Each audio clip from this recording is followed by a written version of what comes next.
आपण पाहत आहात महाराष्ट्रातील लोकप्रिय न्यूज चॅनल युवा धर्म न्यूज, अन्यायाला वाचा फोडणारी एकमेव वृत्तवाहिनी। तर सगळ्यांच्या टीव्ही मीडियाच्या वतीने तुम्हाला वाढदिवसाच्या खूप खूप शुभेच्छा। काय सांगणार, महाराष्ट्रभरातले पदाधिकारी कार्यकर्ते या ठिकाणी शुभेच्छा द्यायला आलेले आहेत। मागच्या 35 वर्षापासून जेव्हापासून मी जिल्हा परिषदेमध्ये सदस्य होतो तेव्हापासून आई कोराडीच्या महालक्ष्मीच्या या आमच्या पावनस्थळावर मला सर्व कार्यकर्ते आजच्या दिवशी भेटायला येतात। आजही महाराष्ट्रातनं अनेक कार्यकर्ते जनता भेटायला आली आहे। जनतेचं आणि नागरिकाचं कार्यकर्त्याचं प्रेम आमच्यासारख्या छोट्या कार्यकर्त्यावर असल्यामुळेच आम्ही जी ऊर्जा आम्हाला प्राप्त होते कार्यकर्त्याकडनं, जनतेकडनं, त्यातूनच आम्ही पुढे जात असतो। आमच्या वाढदिवसाच्या शुभेच्छा म्हणजे खरं तर आमच्याकडनं काही अपेक्षाही जनतेला आणि कार्यकर्त्याला असतं। आजच्या वाढदिवसाच्या शुभेच्छा येताना जनता आम्हाला जेव्हा आशीर्वाद देते तेव्हा त्यांना या महाराष्ट्रामध्ये विकासाचे राजकारण व्हावं, विकसित महाराष्ट्र व्हावा याकरता शुभेच्छा मिळतात। मला असं वाटतं की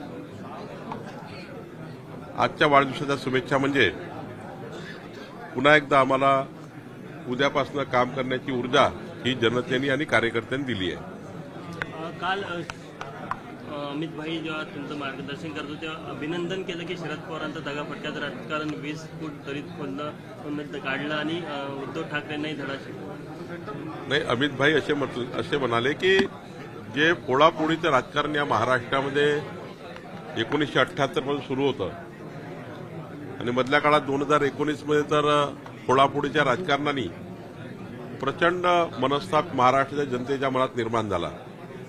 2019 मध्ये उद्धव ठाकरेंनी ज्या पद्धतीने आमच्याशी दगाफटका केला तो दगाफटका महाराष्ट्राला सहन झाला नाही आणि म्हणून महाराष्ट्राच्या जनतेने पुन्हा एकदा 2024चं सरकार देताना स्थिर आणि मजबूत सरकार दिलं। आतापर्यंतच्या इतिहासातला सर्वात मोठा मॅन्डेट महाराष्ट्राच्या जनतेने का दिला की महाविकास आघाडीने ज्या पद्धतीने फोडाफोडी आणि दगाफटकाचं राजकारण केलं त्यामुळं जनतेने आम्हाला आशीर्वाद दिला आणि पुन्हा एकदा माननीय देवेंद्र फडणवीस साहेबांच्या नेतृत्वातलं सरकार विकसित महाराष्ट्राकरता बनवण्याकरता जनतेने आम्हाला साथ दिली आहे। हिंदुत्व आणि बाळासाहेबांच्या विचाराशी द्रोह करणाऱ्यांना कुठेतरी जनतेने जागा दाखवली आहे असंही काल एकदम बरोबर आहे। अमित भाईंच्या कालच्या भाषणातनं एक दिशा होती। ज्यांनी महाराष्ट्राच्या जनतेसोबत बेईमानी केली, दगाफटका केला, मग ते उद्धव ठाकरे जी असतील, माननीय शरद पवारजी की राष्ट्रवादी काँग्रेस असेल, या सर्वांना जे अमित भाई बोलले ते योग्यच बोलले आहे। खरं तर त्यांनी तसं केलं म्हणून अमित भाईंनी तसा शब्दोपचार केलाय। सामन्यामध्ये आज इंडिया आघाडीवर टीका करण्यात आलेली आहे। काँग्रेस जी काही केजरीवालांवर टीका करतात त्यावर देखील ताशेरे आज सामनामध्ये उडण्यात आले। नाही, कसं आहे की इंडिया आघाडीमध्ये ज्या पद्धतीने या देशामध्ये इंडिया आघाडी तयार झाली, माननीय पंतप्रधान नरेंद्र मोदीजींचा विरोध, भारतीय जनता पार्टीचा विरोध, काही करून मोदीचं सरकार देशामध्ये येऊ नये, मोदीचं सरकार आलं तर आमच्या दुकानदाऱ्या बंद होईल, या भावनेने तयार झाली इंडिया आघाडी। आणि या इंडिया आघाडीचं खरं त्या ठिकाणी रूप काय होतं तर आपापल्या सरकार वाचवणे, आपापल्या मुलांना इस्टॅब्लिश करण्याकरता राजकारणाचा उपयोग करणे। इंडिया आघाडी म्हणजे काय, राजकीय आखाडा होता, राजकीय नेत्यांच्या मुलांचा आखाडा होता आणि हे राजकीय जे आखाडे आहेत हे पुढच्या काळात चालणार नाही जर मोदीजी प्रधानमंत्री झाले तर, म्हणून एक इंडिया आघाडी तयार झाली। आणि आता इंडिया आघाडी का बर्बाद झाली, का ती संपली, का ती फुटली, कारण आता इंडिया आघाडीजवळ नेमकं धोरण नाहीये।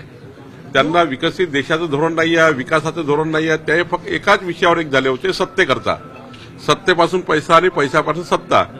आता सत्तेच्या बाहेर गेल्यामुळं फुटाफूट सुरू झाली, सर्व इंडिया आघाडीचे नेते बिखरले आणि आता तर परिस्थिती अशी आहे की महाराष्ट्रात सुद्धा उद्धव ठाकरेजी आणि काँग्रेस विरुद्ध शरद पवारजी या तुम्हाला या ठिकाणी दिसताय, कारण ते अविचारी आहेत, विचार गुण एक आले नाहीये. महायुती मात्र विचाराची आहे, विकासाची आहे आणि म्हणून आम्ही एकत्र आहोत आणि एकत्र राहू. पौष महिना असल्या